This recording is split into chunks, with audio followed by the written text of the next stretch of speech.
the developers and the technologists in the room, to me, the culture of a company is really the kernel of an operating system. Everything surrounds that, and if you think about Mastercard as an amazing example of culture, back 50 years ago when the payments network was originally developed, when that happens in such a large event and a big shift, again, of a market from physical to digital back in that age, I'm lucky to sit on the laurels of those pioneers. And with that comes a lot of myths, a lot of legends, a lot of rituals at the company around how we think about the network and building scalable products and platforms. And so those are kind of the elements to me that really drive the persistent culture that is very unique to a place like Mastercard. And then on the other side of it, I think it's very commonly, debated or agreed upon in some places that culture is a representation of the behaviors and beliefs of an organization. And so how do you curate that and in a modern tech framework, and how do you build that into everyday? And so what we're focused on is really key behaviors like simplification and ownership. There's such a difference between a developer who's accountable and a developer who's owning. An accountable developer will wait till you tell them what to do and bug the hell out of you to get the specification in waterfall days. And then today, obviously in a very agile methodology, it's like you have to own in order to deliver appropriately. It's just like one spec or one issue and then away you go. Sure. So to dive deeper into that, how do you affect and shape a culture? Yeah. So you do it every single day. If you look at the weekly or the monthly or the yearly life cycle of an employee, even from the moment that we look to hire them, an engineer or a product manager, what values and what beliefs do they have and what behaviors are you looking for that resonate with your organization? And so we interview specifically around very key behaviors we're looking for, around examples of simplification as a good example. And then as you get into reviews and daily meetings, and how do you bring up behaviors every single day in dialogue, and what are the words that are used, and how do you reward that, and how do you talk about engineering principles on a daily basis with your organization every single meeting you're in to continually to reinforce that behavior and the outcome you want, which therefore obviously affects your culture. And that's what we aim to do every day, and that's what we teach our leaders of leaders to do, and affecting that through the organization. Certainly, and we've spoken a little bit about Motivation 2.0. What do you think motivates these high-level engineers? It's funny, if you haven't read the book Motivation 2.0, it's a really great book that is really, documents the shift of motivation from 1.0, which is really the carrot and the stick industrial age of motivation. And then you get into knowledge workers nowadays, and you have to motivate an engineer or any engineer, whether it's software development or a product manager or an SDET or a BizOps or DevOps. The motivation isn't the same. Carrying the stick, in my opinion, is not as effective. You can throw more cash at someone, but is that going to really motivate them? And what we've found and what we've discussed, in the short time we've known each other, which is about an hour, is really about the problems that developers are solving or that engineers are solving, and then what tech stack do I get to work with? Because in my experience at Microsoft, Amazon, and Mastercard now, engineers really want to be on the most progressive tech stack. They want the most challenging problems, and they want to work with amazingly great people that are going to make them better, that satisfies their curiosity, that satisfies their need for knowledge and need for growth. And that's how we're curating that part of our organization. That sounds awesome. And so, to shift gears a little bit, Mastercard is well known for its diversity and having diversity be a focus of things that it works on. What role does diversity play when you're building a tech team in terms of that culture? Yeah, literature is out there, obviously, that the more diverse your organization is, specifically from a gender perspective, the better product, the better platform, the better thinking that you're going to get with different lines of even simply on gender between male and female. Honestly, we're in a very huge transition in that state. Just last month we did a drive on women in technology, and we're able to hire 40 amazing technologists, female technologists in 1 week here in New York City and actually St. Louis. And actually next week in India, we're doing that same drive again, looking for hopefully similar results. But we're looking for the top talent that could possibly be out there. And unless you focus on diversity and you have mechanisms built into the way in which you're trying to build your organization, it's really good intentions that you're going to go and really change the diversity numbers. And so we're very maniacally focused on diversity and change, not only in gender, which is very important, but also in terms of diverse nature of different backgrounds. One of my most famous managers that I had an arts degree, and he looked at problems in a completely different way than what I would with an engineering degree. And so I think that's a key part of what we want to harvest inside of Mastercard and our employees, and what we're looking to build into the diverse slate of our employee staff. And I know that it goes all the way to the top of that. I've heard Ajay speak about those sorts of things as well. It does. I mean, my hairs stand up when I start thinking about how passionate Ajay is around diversity, not only with our employee base and our culture in its own right, but we're a global company. 60% of our workforce is outside of the United States. That's a truly global company that we deliver in most countries around the world, and so it would be pretty hard to have a U.S.-centric culture and very minimally diverse employee base if you're really trying to deliver solutions that are around the world. Sure, and then it's not only the employees, but it's also the types of solutions you're delivering that are also fairly diverse. The MasterCard of old can be thought of really as a payments facilitator. Yeah. We're doing a lot more now. I mean, as an engineer, that's why I'm at Mastercard.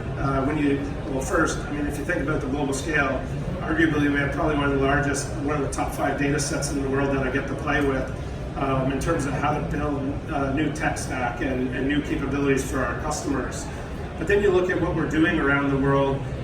In Africa, delivering a QR payment acceptance capability. Obviously, that's very in line with our core in terms of payments, but enabling a lady in a market who's selling whatever she may be selling, and to have a secure transaction, and knowing that those funds are going to end up in her bank account at the end of the day through that acceptance capability is an amazing thing to see.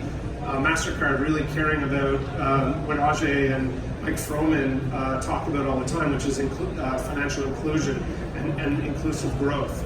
And then on the flip side of that, you have someone walking through JFK as an experience, and Mastercard creates an amazing experience for that person walking through JFK, where we can send them real-time notifications of offers that are coming available from merchants that are in the airport, or access to a lounge, or whether it be skip lines or whatever it may be. But the fact that the mobile device and Mastercard's platforms powering it enable a great experience is really neat. So it's quite a broad range of functionality too. That high-end luxury experience in New York, and some of that financial inclusion in Africa. And then right in the middle, you have a real pivot at Mastercard that's happening away from payments and to other problems that we're trying to solve. Specifically digital identity, for instance. If you think about the data set that we do have, and each and every one of you who is obviously maybe using a MasterCard, we know so much information about our customers, and as a result, we can actually help drive a very secure digital identity capability in partnership with others as well in the industry, like governments, and so that we know that people are really who they are, and thankfully the brand of Mastercard has an extreme amount of trust where we really respect the position that we've been offered to be able to play in that space. Yeah, it's certainly a brand that's been around for such a long time. People really know what Mastercard stands for. Yep. So to shift gears a little bit more, tech that you're excited about, right? We hear lots of buzz, blockchain, AI. What gets you up in the morning? Yeah, those don't, to be honest. I mean, well, they do, a little bit. But really, those buzzwords aren't what I'm focused on in terms of the problems that I see inside our environment. Nor is the term microservice. Like, I think that's, in my opinion, a little bit of a nasty word in terms of how an engineer might think about their architecture, where you have this little microservice chatty system everywhere. But really, what we're focused on is, if you look at what we're dealing with real-time payments happening that have to be extremely accurate, that have to be always on, that have to be scalable, available. What jazzes me is more around like high-frequency trading systems, nano processing. What makes that experience for our customers come to life as fast and as reliable and as available as possible?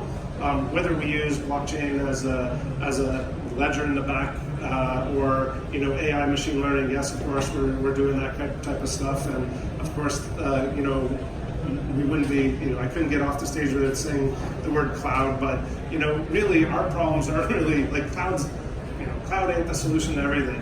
If you're looking at your systems and decomposing them and really maniacally focusing on building better systems as you evolve them, there's a lot of benefit of just being maniacally focused on that. Certainly, I think that makes a lot of sense. And I mean, what's really interesting about Mastercard, obviously, is who's doing high frequency before anyone else was doing high frequency. Yeah. And the numbers matter, right? You can say that Facebook or Twitter has this much throughput, but they can make a mistake and it's already, Yeah. Mastercard can't afford to do that. Cannot afford to do a mistake with money, which is another reason why I love it. People are very passionate, obviously, about money, about the movement of money. And I was very positively surprised when I joined Mastercard to understand all of the different investments at the company around core technology and the platforms that we have. Like, we enable Uber drivers to get paid. I didn't know we did that. And that's through our Send platform, which I actually own. So it's kind of nice to know what we're actually doing. Again, it's been a year and a half, but and so those are the capabilities that are so customer facing and so impactful, whether it's the lady in Africa or the Uber driver or the merchant getting paid at a point of sale. It's really core to who we are and what we do. Certainly, and so again, we have about 10 minutes, shift the focus a little bit again. Obviously, on an engineering team, the folks who are writing the code every day, the spotlight's often on them, they're the stars. But can we talk about, there's this huge amount of other people in the room who make that happen? Yeah. So how do you think about that? At a developer conference, you're saying the developer's not the most important person? Yeah.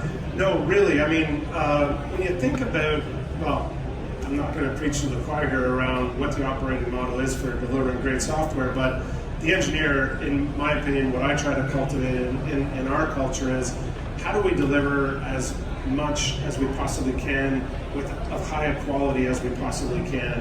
And as a result, there are surrounding roles that enable the developer to write successful code. And we've simplified our operating model at Mastercard in the last year to really get down to three main roles that are involved in our software development lifecycle. Obviously, there's the engineer who writes code, there's a product manager who's defining the user stories, and we use the concept of a technical program manager that's really working with the dev leads to orchestrate the delivery of that high quality code and really responsible for the on-time delivery, like very technical project and program management. And obviously there's many other roles that are in the concentric circles of that Scrum team that enable it to happen, whether it be UX and SDETs, which are embedded in the Scrum team, and DevOps. But it's just not about the developer, it's that team, which is what I love about walking through the halls and seeing Scrum boards up and seeing dev teams really clicking away at points every day, and the team swarming to go deliver. It's just, for me, I love the aspect of building software. Excellent. So to talk about innovation, how does Mastercard focus on innovation, building that exciting new software? Well, obviously it all starts with the customers and our customer engagement. Whether you're in my organization focusing on MDES and tokenization or digital payments or, as I mentioned, the Send platform or loyalty, all of that is customer facing. And so innovation starts, luckily with Mastercard, we're a very relational company. And so our sales force and our account managements are very deeply engaged with our customers, whether it be issuing banks, merchants, or other high-tech players that are needing and utilizing Mastercard services.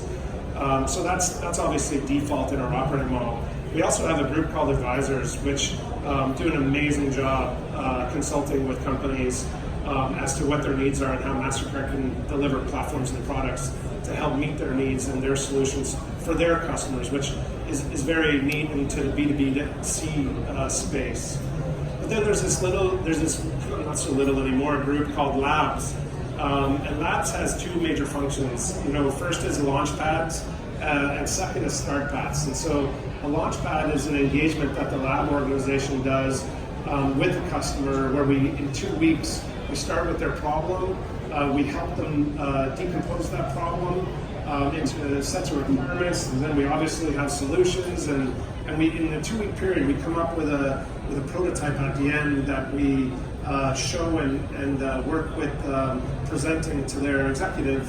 And then from there, that launchpad turns into typically a pilot, and then we end up developing capabilities for them. And so last year, or over the last 2 years, we've done 300 of these launchpads, which we call a very high-touch, deep engagement with our customers, and that's growing 50% year over year, which is really great. And from that innovation those concepts pour right into our product backlogs, whether it be loyalty or our MDES or digital payments.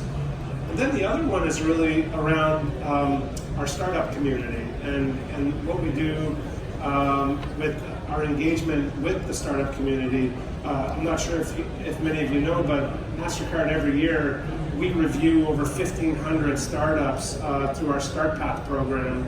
And out of that review, every year we onboard 40 startups to be partnering with Mastercard in terms of helping them grow their startup, helping them market their startup, helping them get exposure, and whether it be engagement from high-level execs all the way down through our development teams, we're partnering with these startups.